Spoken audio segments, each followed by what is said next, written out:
Pul kelmaslik sabablari yozib olamiz. Birinchisi, pul kelishiga ishonch yo'q. Umuman ishonmaymiz. Nega? Chunki, masalan, men 34 yoshdaman. Men endi men mijozman. Mana shu mijoz ko'rgan qancha vaqt davomida hayotida pul xohlagan vaqtda, pul kerak bo'lgan vaqtda pul kelmaganini, yetarli pul kelmaganini, shundan ishonchi o'lib ketgan, hafsalasi o'lib ketgan. Baribir ham bu safar pul kelmaydi. Shunaqa holatda xohlaydi, lekin ishonch yo'q.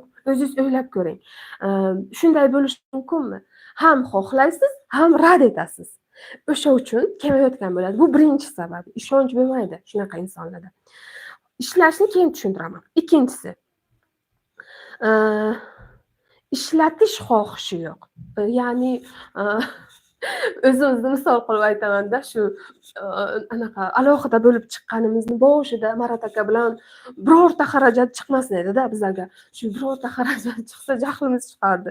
Как pul kelaversin, lekin ishlatmayman. Ana olarda nima deydi? Jon, baqlajon bir narsa deydi, chiqadi, joni chiqarmi? Shunaqa ma'noda-da.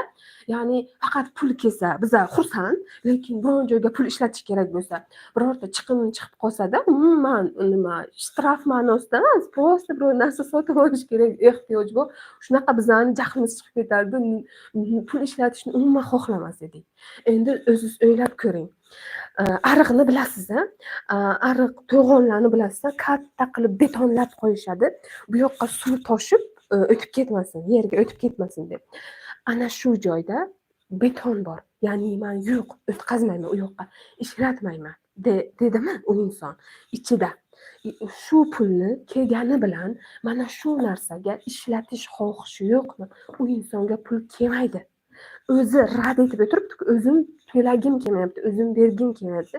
Qanday Xudo menga pul bersin? Nohaqlik emasmi? Men ishlatmayman, lekin menga pul bersin-da.